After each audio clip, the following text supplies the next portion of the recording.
Hello and welcome to The Report, Cal State Fullerton's premier source for news, views, and info. I'm Michelle Vargas. I'm Evan Boydston. I'm Morgan Klein. I'm Sarah Fenton. And I'm Adrian Islas. On today's episode, we'll talk about the White House Correspondents' Dinner and why it's making headlines. And we'll be discussing a lawsuit that puts Snapchat at the forefront of the debate around distracted driving. And we'll be bringing you the latest on the election, including 2 candidates dropping out this week. All this and more on today's episode of The Report.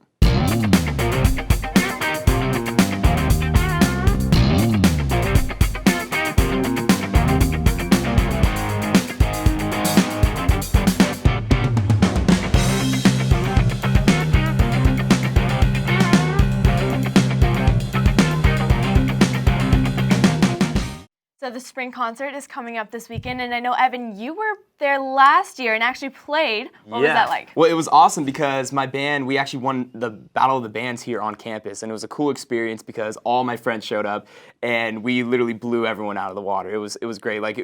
They literally showed up just for my performance, just because they really wanted to see. So it was awesome having that support group. And then when we opened up for Ludacris and Tyga, it was cool because all those same people just showed up. And then when I saw people that I kind of knew, they were like, "Wait, you're in a band? You playing?" Like it was like the biggest, like, it blew their mind. And I thought that was kind of cool because then they started following me. They started following what's going on with my band and whatnot. So that's been one of the coolest things from that. And then it was just really good exposure around campus and people, because I don't really like to tell people. I mean, I do like to tell people, but it's kind of like something that I just do, you know?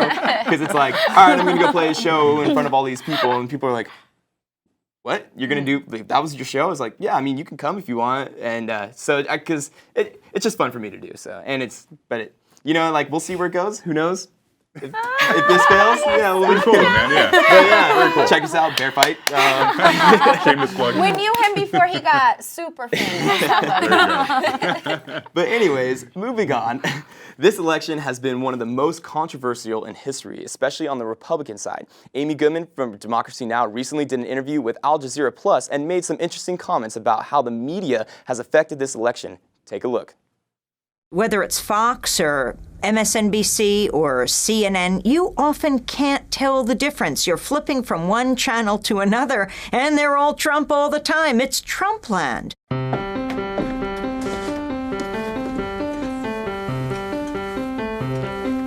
I see the media as a huge kitchen table that stretches across the globe, that we all sit around and debate and discuss the most important issues of the day.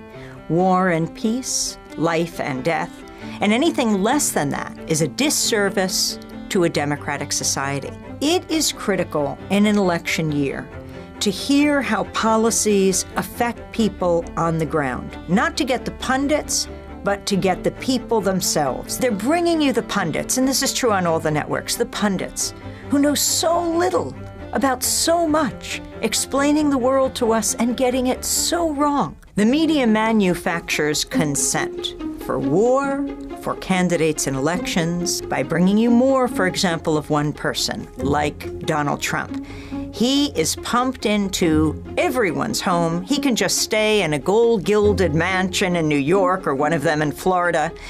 The rest of the candidates trudge from one state to another. Why does he get this unfiltered pipeline into everyone's brain, into your eyes, into your consciousness? It matters. The Tyndall Center did a report in 2015. They looked at the whole year. They found Donald Trump got 23 times the coverage of, say, Bernie Sanders. They found ABC World News Tonight did something like 81 minutes on Donald Trump, and I think they gave Bernie Sanders 20 seconds. Bernie Sanders is breaking every record. It's the only reason he's getting any coverage right now. I mean, the media, he is shaming the media. In March, he raised something like $44 million. Hillary Clinton raised $29 and change million. $44 million. That hasn't been done before. You break every record, and there's a blip in the corporate media radar screen. It just shows how astounding it would be if he got anything near the coverage of the other candidates. Could you imagine where he would be right now? In this high-tech digital age, with high-definition television, digital radio, all we get is static. that veil of distortion and lies and misrepresentations and half-truths that obscure reality, when what we need the media to give us is the dictionary definition of static: criticism, opposition, unwanted interference. We need a media that covers power, not covers for power. We need a media that is the fourth estate, not for the state. And we need a media that covers the movements that create static and make history.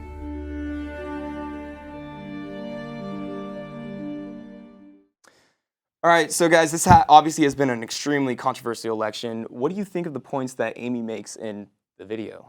I love everything she said, honestly. I do agree that Trump is getting way too much coverage. But more importantly, I really enjoyed what she said about the media focusing what they need to focus on instead.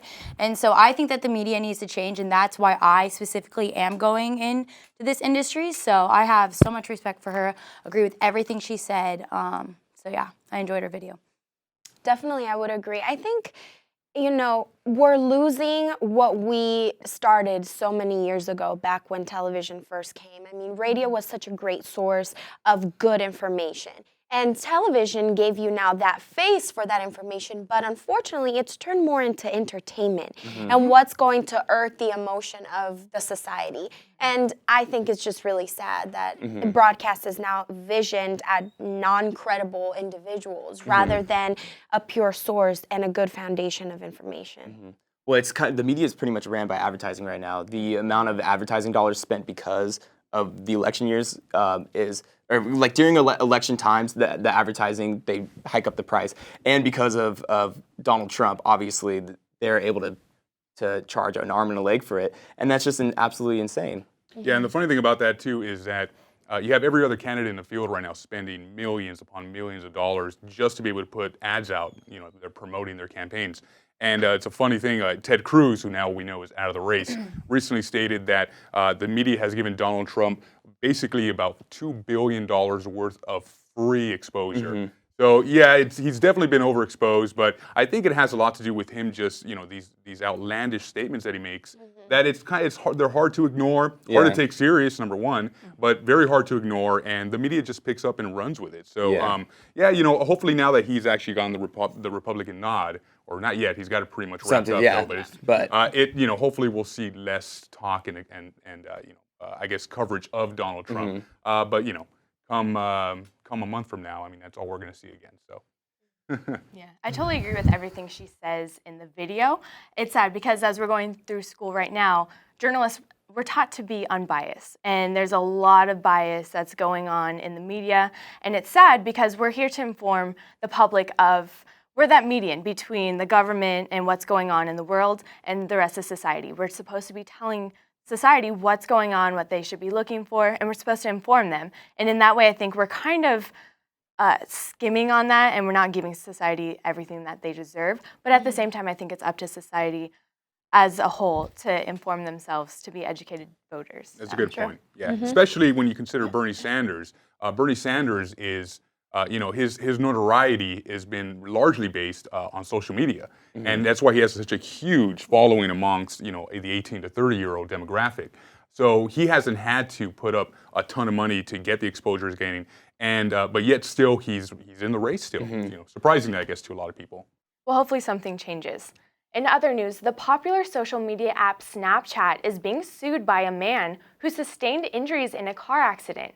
Georgia man named Wentworth Maynard says that he believed the app was partially responsible for the accident he suffered last year when teenager Crystal McGee was driving at speeds of over 100 miles per hour and slammed into his car. According to the New York Times, the teen was using the app's speed clocking lens, which uses location settings to show how fast the user is going.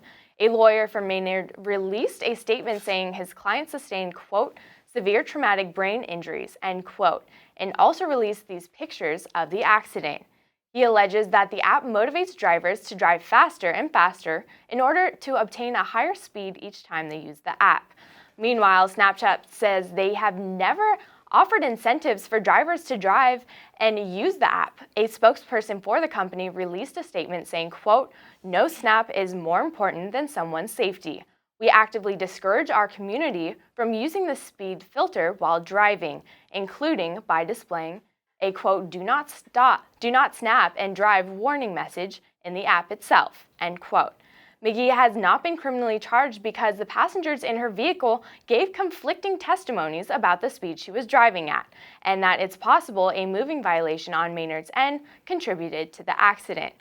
So this story kind of puts itself into the question of technology and distracting drivers. Do you guys think that technology while driving should be treated as DUI? That's a very good point, a very good question. I think that until it does get to that point, people are not going to be taking these fines, these laws on the road very seriously. Right now you have, text messaging, for instance. I'm not sure what the exact fine is, but I don't think it's any more than maybe a couple $100 if you're caught with violation. I don't know if anybody here has been busted for that yet. Hopefully, knock on wood, that never happens. But I mean, using Snapchat is akin to texting while you're driving. Actually, it's more involved. I mean, because you want to make sure you get the right shot, and especially if you and the whole speed thing is just a completely different animal there. Because if people are using the app to try and clock themselves at extremely high rates and then post that, it's a recipe for disaster there. So it's tough to, I think, hold Snapchat accountable for this, because then it's akin to, okay, do you sue the maker or the inventor of text messaging for every text messaging related accident that's been out there? Exactly. So it's I think once you do elevate it to the status of a penalty of a DUI, or at least as close to it as possible, then people probably will start taking it more seriously and avoid doing it. Well, it's crazy because unfortunately Maynard is suffering permanent brain damage now. He was an Uber driver, and now he needs permanent care pretty much because of his brain damage. And the girl who snapped even posted a Snapchat of her as she was being carried away by the ambulance, like lucky to be alive. Yeah. And she so just didn't stop. There was some sort of it blows my mind. And then so I see why he wants to sue Snapchat, because I guess in a way, kids are stupid. These teenagers are stupid sometimes. I can say it now because I'm a 20-year-old. I'm in my 20s, 21. You're not a teen. You're removed, Devin, but yeah, we got you, man. but I remember, like, kids, they make poor choices, and she made a very, very, very unfortunate choice. But that was her doing. That wasn't Snapchat's doing. But I see why he would sue Snapchat, because Snapchat was the avenue and gave the speed clock for that. So if anything, what I foresee this happening is I foresee maybe there might be Snapchat might pay some sort of ancillary to Maynard, but other than that, I don't think that they should be held completely accountable, because that was a really poor choice. I'm not sure that actually will happen, though, because if they do end up settling with Maynard, it would set a precedent, for future cases. That is true. So I think they're going to fight it every step of the way. But I know what you're saying. I somebody has to be held accountable. But I think you're not going to that. You're right. It should be the girl that if she did in fact cause the accident. So, but yeah, it's I guess we'll see moving forward how this actually plays out. Crazy. It really is. It's really sad. Well, and especially because you mentioned that, teens these days. And so in all these dating apps and everything now, it's via technology. And rather than continuing to make these such like fountains of, go-to things, we should definitely be the generation that tries to change that and turn into books like our grandparents did. Yes. Real knowledge, people. All right? Talking about knowledge, the past weekend, the annual White House Correspondents' Dinner took place, and President Obama seemed to let loose on all of the Washington in his 20-minute speech. Obama took politicians from both sides of the aisle to task in his comedic and, at times, shocking speech. We compiled a few of the most shocking moments from the evening, including some remarks that the MC Larry Wilmer has since then been under fire for. Take a look. Good evening, everybody. It is an honor to be here at my last, and perhaps the last, White House Correspondents' Dinner. The end of the Republic has never looked better. Nice to be here, though, at the White House Correspondents' Dinner, or as you know, they're going to call it next year, Donald Trump presents a luxurious evening paid for by Mexico. We've got the bright new face of the Democratic Party here tonight, Mr. Bernie Sanders. Bernie, you look like $1 million. Or to put it in terms you'll understand, you look like 37,000 donations of $27 each. And I can't understand why everybody treats Donald Trump with kid gloves. And then I realized they're the only gloves that'll fit his stupid little baby hands. Bernie's slogan has helped his campaign catch fire among young people. Feel the burn. Hillary's slogan has not had the same effect. There's a joke going around the internet that Ted Cruz is actually the Zodiac killer. Right? I'm not making that up, you know? Come on, that's absurd. You know, some people actually liked the Zodiac killer. Meanwhile, some candidates aren't polling high enough to qualify for their own joke tonight. Ted Cruz got 0 delegates in New York, which is actually 5 more than I thought he would get for the Zodiac killer. And with that, I just have 2 more words to say. Obama out.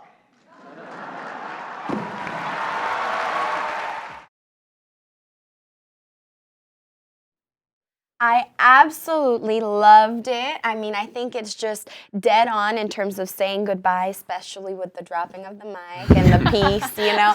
Morgan, what did you think?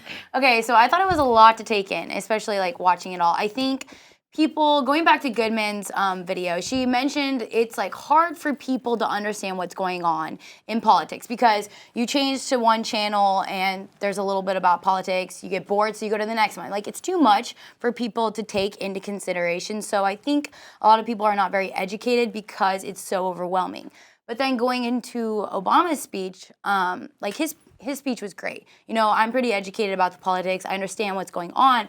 But I feel like people who tune into that and like hear all the jokes about like Trump and other candidates, it kind of puts like this is what Obama believes, so I need to believe this too. Like, Obama's educated, obviously, so he therefore can make jokes. But what I think is like somebody who doesn't understand it and watches those are like, oh, Obama said this about Trump, so therefore I'm not voting for Trump. And I feel like it's a lot to take in, but I guess there's like 2 sides to it. Definitely. I loved his walkout song, You're Gonna Miss Me When I'm Gone. It was the best. I heard that and I started singing along to it. I'm getting ready, watching it. And then I realized, I was like, oh my gosh, it totally clicked. Like, he's on his way out. The song was great. It was funny. He called out Kendall Jenner, who was in the crowd. So I thought that was funny. It kind of relates to maybe the younger generation that was watching. But all in all, I mean, he's on his way out, so I think he had nothing to lose. Yeah, he's like put it all out there. This reminds me of like me senior year. When don't get mad at me, Mom, but when I would slip under the gate and just go home right after lunch and everything. So, but I mean, I got all A's. So, but like, you know, so he's just kind of on that. He's on his victory lap. Yeah. You know, he's just kind of just taking it as it comes. I mean, obviously he's our president, so he's going to be responsible in that sense. But he wants to have fun every once in a while. He's got to let loose now, you know. We've had him for 8 years, so we kind of understand who he is and where he comes from and whatnot. So yeah, the 8 years when he had like Michelle and Obama, and it like went through 4 years and then this, and it's like just Obama and a skeleton. Yeah. That was so funny. Michelle was like, that's what president. I thought it was really great too. I think he hit. I think whoever wrote his speech. I mean, kudos to them because they really. Put as many jokes in there as possible for him, and he hit everybody. Nobody was off limits for this final White House Correspondents' Dinner speech for him. My favorite part actually was when he was talking about the ratings and how now his ratings have never been higher in his entire presidency.